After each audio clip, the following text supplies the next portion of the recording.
is another very good friend of mine, Jennifer Merchant. She's going to be talking about streamline your recruitment efforts at community colleges, utilizing campus resources to connect with students. And a little bit of background on Jennifer. So she currently serves as the Director of Career Technical Education at Fullerton College, where she oversees outreach, marketing, internships, career development, and articulation for almost 200 programs. Jennifer, I'm going to have you help us organize our next event here. She has over 13 years of career development and exploration experience in higher ed, state government, and nonprofit agencies. She has extensive experience in connecting employers and students who are seeking internships and employment. During the pandemic, she quickly pivoted from an in-person career fair to a virtual fair hosting nearly 400 students and connecting them with local and national employers. Most recently, she collaborated with Disney Resort recruiters, in which 111 students were interviewed, and 87 of these students were offered employment during a 2-day hiring event on campus and hosted by her and her team. So Jennifer, take it away, my friend. Thank you so much for that warm introduction. I feel like we should, I'll just take you with me everywhere and then just introduce me as I walk into any room. That would be amazing.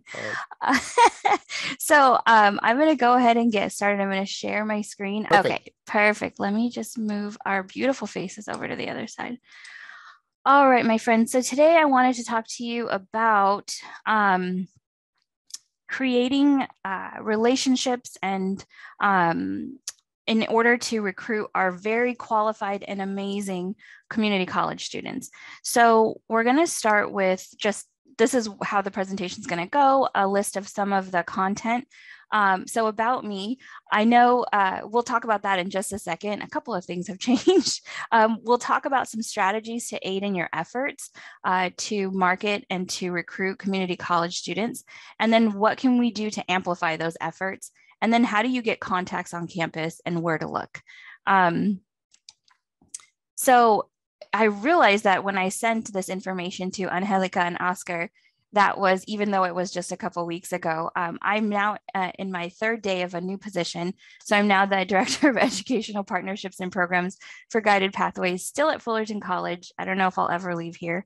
But in this position, I have an opportunity to do very similar work and really use my experience to help students not only begin their journey, but help them with a guided exit out into reaching their goals of transfer and career. So it's amazing. I love doing what I do. And I joke with my friends all the time. I can't believe it's been over 13 years that I've been doing this. So I'm happy to share all of my tips and tricks that I've had along the way. So I'm going to share just some points here, but what I really want to do, actually, is it possible, Angelica, to share the closed captioning just in case we have anybody who needs it? It is already showing up here. All right, nice. Thank you so much. So, oh, thank you, Soko. I just saw the chat. So I'm going to share a little bit of information here, and then we're going to move to, I have a couple of web pages up that I kind of wanted to show you to help guide that process. So when you are looking to recruit students and to connect with students, there's a lot of different ways, and it really just depends on the campus, right? So you might want to try some of these efforts, kind of see what sticks, and then really kind of hang on to that, right? I have recruiters I've worked with for years and years and years, and they know they can email me in a second and we'll get this party started.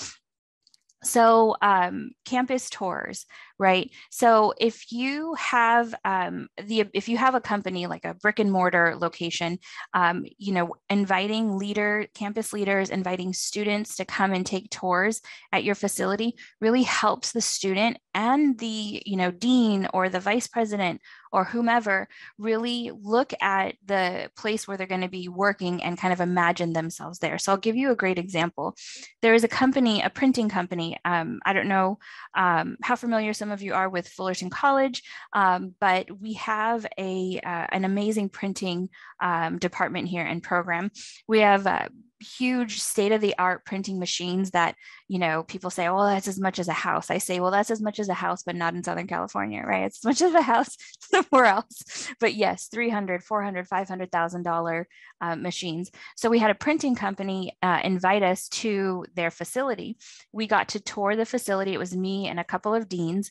We got to tour the facility, look at the products that they're producing, and found out that, you know, Rihanna gets her makeup labels printed there, her Fenty products, you know, what is that new? There's this new like shampoo brand that's really big on TikTok, and they get their labels printed there.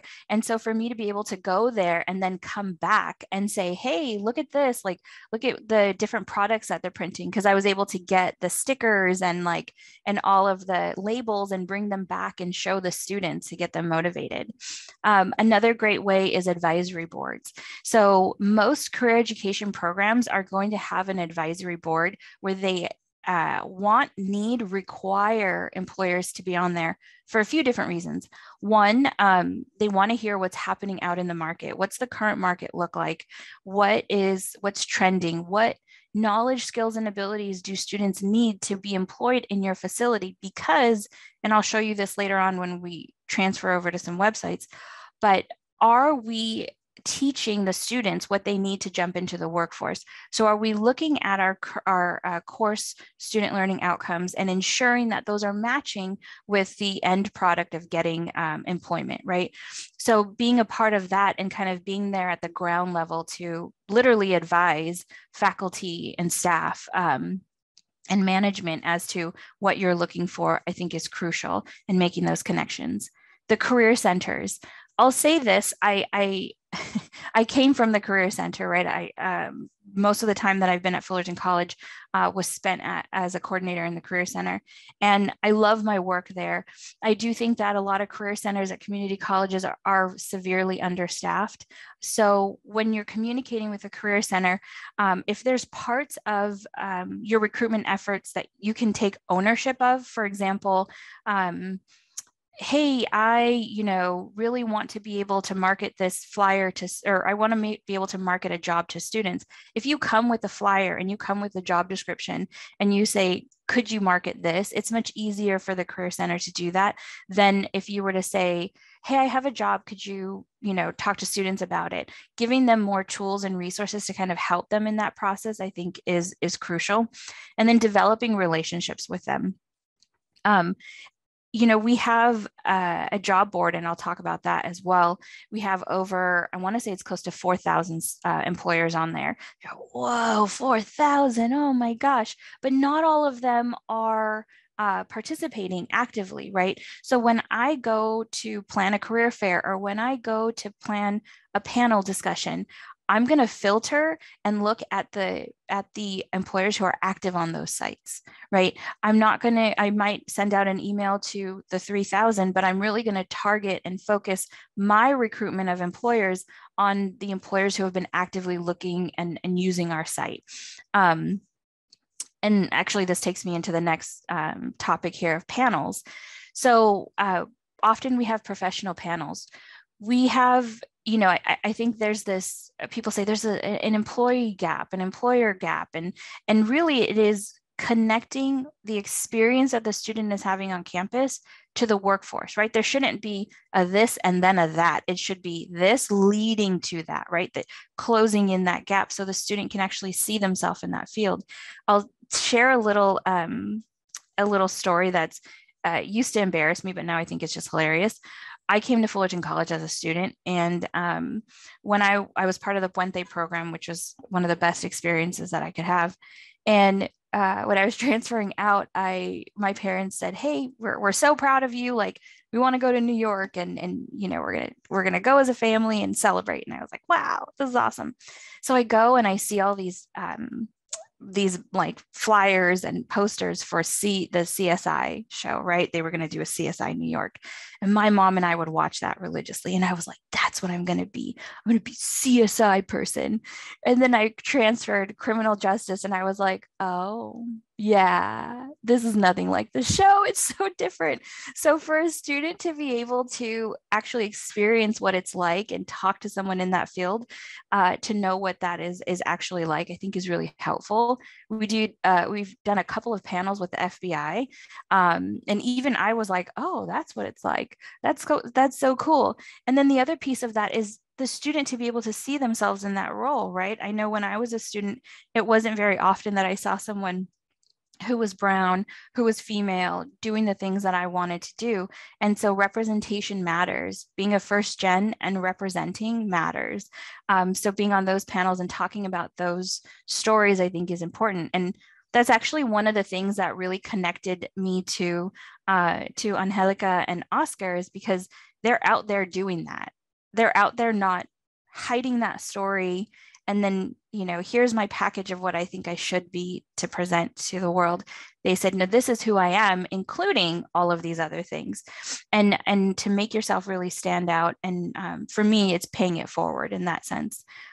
Connecting with faculty, I think we'll move on to the next icon there, is crucial. Faculty are the direct connection to the students, right? They're the ones who are able to talk to the students, to share information with them, to talk to you. So connecting with faculty, if you can, is one of the greatest things that you could do. We have a administration of justice faculty member here who brings in her colleagues from when she worked out in the field, and brings them into the class, and they talk to the students. So I think that is really important as well. And then connecting with student clubs and student affairs. So we have, for example, Umoja, where all students are welcome, but there is a strong concentration on our Black and African American students. And so if you have the ability or the time to be able to connect with those students directly and maybe offer mentorship opportunities, I think that's really important as well. Our Puente program, for example, are looking for mentors every single academic year. So you can connect with them, and that's a great way to connect with our students. Tabling on campus. So you can talk to campus communications, to the Career Center, and say, hey, can I get a table out in the middle of, in our case, the quad, and just talk to students and connect with them that way? Visibility and having the swag or the free goodies or the pens, and talk to students, I think is really important as well. And then we'll talk about recruitment events. So I used to get a lot of calls when I was in the Career Center and also in career education about career fairs. When are you having your next career fair? When is your next career fair event? When's your next internship event? And that's amazing. Make those connections, get to those fairs and have those events. But why not also ask if you yourself in your own company could have their own recruitment event, right? As an example, I got connected with a recruiter at Disney.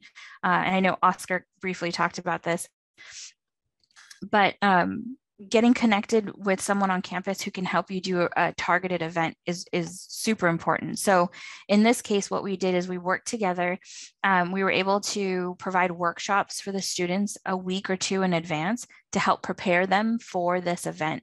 We had a resume workshop that they hosted to talk about what they're looking for in a resume, an interview workshop to talk about what they're looking for in an interview, and students were able to see them and to talk to them about specific criteria, specific information that would help them kind of get past this general, online submission, like what makes me stand out. Then the day of the event, I had student assistants go out into the quad and pass out flyers like, come to our event, come hang out. And it was it was in one of the most highly, I guess the highest traffic area on campus, our cafeteria, right? Go where the food is, that's always a plus. And students were walking by and we had, I think we only had like 20 planned and scheduled interviews and ended up with 111 actual interviews. So being open to having events like that, and you could even ask if you could cluster them. So like, is there an industry specific event that you can have? I think is really important. And again, always bringing swag is so fun for students and for everybody. And yeah, Brittany added in the chat, offer job shadowing for a day. Yes, yes. Students, when they can see themselves at a company or at an organization, it really motivates them, to be able to accomplish that, or to be able to reach that goal. And with that, we'll talk about this in the next slide, our internships and volunteer experiences.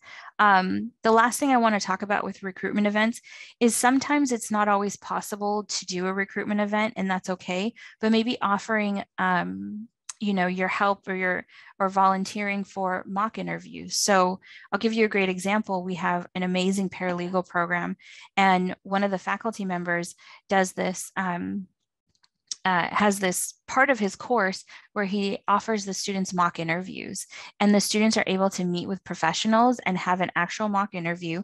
We have a form that we fill out about the student's experience and our feedback, and then we talk to the student about specific feedback, and it's really helpful for the student, but it's also a good way to get connected with the faculty, right? Some of those volunteers ended up being hosts for internships, and then with internships sometimes leading to employment. All right, so I'm going to jump to the next slide. Oops, and we're done. No, I'm just kidding, we're not. All right, so resources. So what resources can you use to be able to connect and kind of amplify your efforts? So going onto the Any Campus website, looking at the departments, finding out who is leading those departments, finding events, like what events are happening on campus. Another thing that I love about Oscar and Angelica is they ask about any events that happen, and they just want to be a part of it. They want to experience the campus. And I think that is really helpful when you're recruiting students to really understand what is the campus culture, what type of events do they have, what are students looking for, and networking at those events as well. I'm going to, again, shift over to some websites in just a second. So I'll talk about that a little bit more and show you some examples. And then the campus catalog. This is what I'm most excited about. And we'll dive into this in just a second, but looking at the campus catalog and looking at what programs, what classes align with the knowledge, skills, and abilities that your organization is looking for, right? So if you're in graphic design and you're looking for a specific type of software that these students need to know, then looking at the course learning objectives and are they fulfilling that? Is there someone who you can talk to, a department chair, a faculty member, to ask about it, right?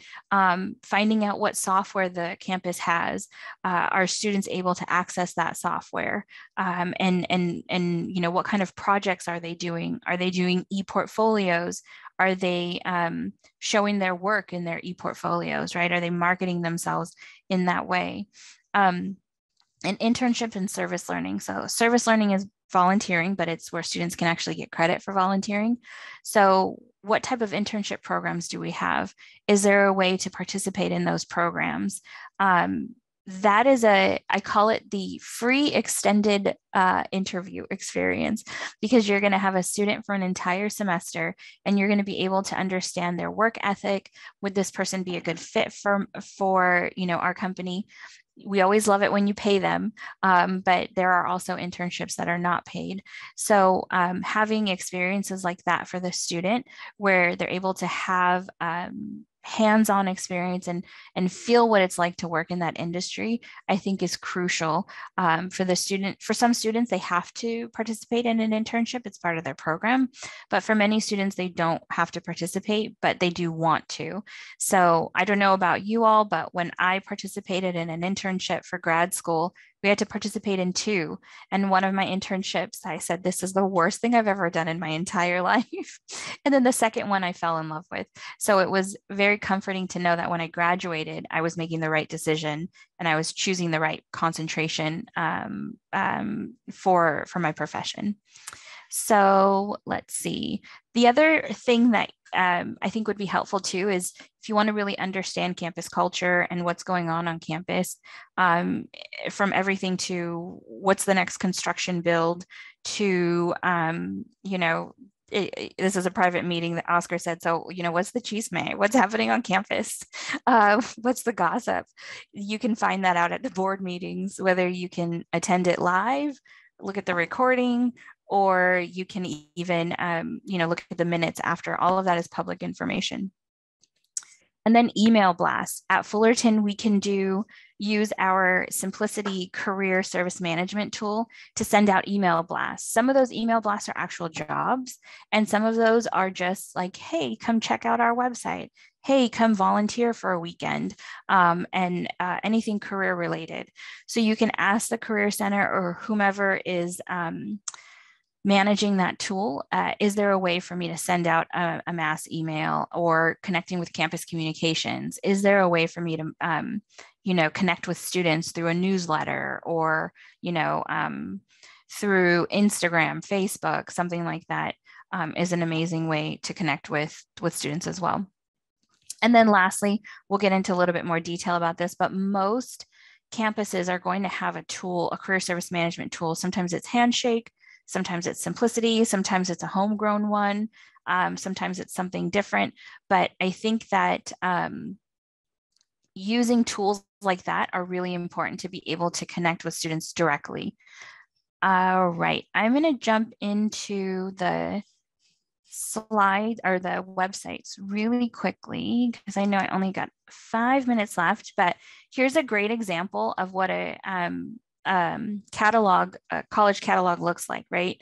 So if you're looking at degrees and certificates, and let's say, for example, I'm just going to click on the first one here, 3D animation and skills certificate.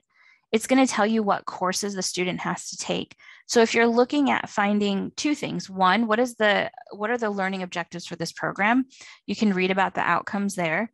And then the other piece of it is, are they learning the knowledge, skills, and abilities that I'm looking for in someone who has this certificate? So you can click on the course and you can actually learn more about the course here and what the student is going to be learning. So that's really helpful. And then the other thing that I wanted to mention when we talked about kind of perusing the website, here's the Career Technical Education website where it has programs on here, right? So you can click on here and click specific programs. Our drone technology program is amazing. You can learn not only about the program, but you can actually connect with the faculty. And here's Jay Seidel's direct email. The other thing that I wanted to talk about too was learning about the college, right? What is their mission? What are their values? What events are they going to be having? What support are they offering their students? And then I wanted to talk briefly just about looking at their calendar. What events are they having? Where can I see myself coming and meeting students? Many campuses are open to the public. So again, you can table, you do have to ask for many places if you can table on their campus, but there may be an event that you could attend. And if you're wondering, I get a lot of people asking, well, when is your midterms? When are your finals? They have campus calendars you can look at. Oh, here's when their break is. Or maybe I'm going to calendar around, before their midterms, right? I don't want to get involved with the midterms. Everybody's concentrating on their midterms. And then just in general, the main page, right? Yesterday we had the Dia de los Muertos celebration. It was this beautiful celebration on campus. Anybody can come. Everybody was invited. And just getting to know people and meet people. The chancellor was here. We had vice presidents here. It's a great way to connect with our students. And then lastly, I'm going to show you our Insider edition. This is the back end of what our career service management tool looks like. So you can see that there's a whole area to do job postings. There's thousands of employers here that we can connect with. There's mock interview features. There's ways to communicate and do announcements. So there's lots of different things that you can do that can help you connect to students. So I know my time is coming up fairly soon. I'm going to jump back really quick to the PowerPoint and just show you the very last slide because it has just a little bit of information that I think would be helpful. And then if you have any questions, please feel free to unmute and ask away. I also added my email address here, so you're welcome to connect with me via email as well. But here's some other ways that you can connect with people. Chamber of Commerce, a lot of our faculty have Instagram and YouTube channels where they showcase their work. And then LinkedIn profiles is always a great place to go and to look for connections. And then our campus directory. So I'm gonna end this here, and I can share this PowerPoint with Angelica, but I'm gonna stop sharing. I know that was a lot of information me talking very quickly. But if anybody has any questions, please let me know. Jennifer, thank you. This is great info to us as well. You know what? One question that comes to my mind, and it's something that I know, and we've been hearing here in these last 2 days, and that is career services departments that have a small staff. Any recommendations, advice to that career development team where there's maybe 1 or 2 people, like because you do a lot, your campus does a lot. What advice would you give that smaller department to really get the biggest bang for the buck as they are serving first-gen students? Yeah, so coming from a career center that is very small, I think what I would do is I would often partner with other campuses. So I had partners at PCC, I had partners at Mesa College. I work really closely with, and I saw her earlier on here, with our NOCE sister school and our Cypress sister school. Denise Mora and I we communicate at least 2-3 times a week. She and I collaborate together. So if we don't have either it's financial or the people power, partnering with other campuses or partnering with other departments on campus is super helpful, right? If I don't have all the resources and you have some of the resources, can we partner together and work closely to kind of help out with that? And then never be afraid to connect with other colleges. Ask them what they're doing. I go to other colleges' career fairs and I talk to their coordinators. Ask them, what are you doing? How are you making your dollar stretch? Looking at grant opportunities, I think, is really important too. There's Perkins, Strong Workforce. Yeah, and you know, one last question. Actually, it's in line to how you ended it right now. Any advice that you give, because you are a pro, my friend, at getting grants, you know, getting funding for your school, for your department. Mm-hmm. Any advice that you give your counterparts in terms of being able to advocate for funding for these type of programs? Yeah, definitely. I would say looking at what funding your campus is already getting. So in our case, we do get Perkins and we do get Strong Workforce, and really understanding what are the metrics. So one of the metrics is for Strong Workforce is helping students obtain a livable wage upon their graduation, right? Is there something in your department that you can do that kind of answers that and leads to and supports that metric? And if there is, how do you write a proposal? How are you able to secure funding for that? Other ways are, if you find a grant on your own, understand what is the process for me to write a grant and to be able to ask for funding? Or is there someone on campus who's writing grants? Really just, I always say I'm the chismosa on campus. Like I'm always like, oh, what's that meeting? I'm gonna go over there. Oh, what are they doing? I'm gonna go over there. And then getting involved in your committees. So we have our budget and finance committees. We have, you know, at the district and the college level, and there you're literally looking at all the money, what's coming down the pipe. And then there's re-engagement funds that are coming. There's student enrollment management funds that are coming. There's student equity and achievement funds that are out there. So getting involved in those committees, you don't have to be a voting member in the committee if it's shared governance, but you can attend it and be able to find out more. Most of those things are public knowledge, and anybody can attend. Awesome. Great. That's some great tips. So yeah. Jennifer, thank you, my friend. Everyone, you see why I adore Jennifer. She is full of information, and like every one of you has just a very kind heart. Thank you very much, Jennifer. Really, really appreciate it. Thank you, Oscar. Thank you, Angelica. Thank you, Brittany.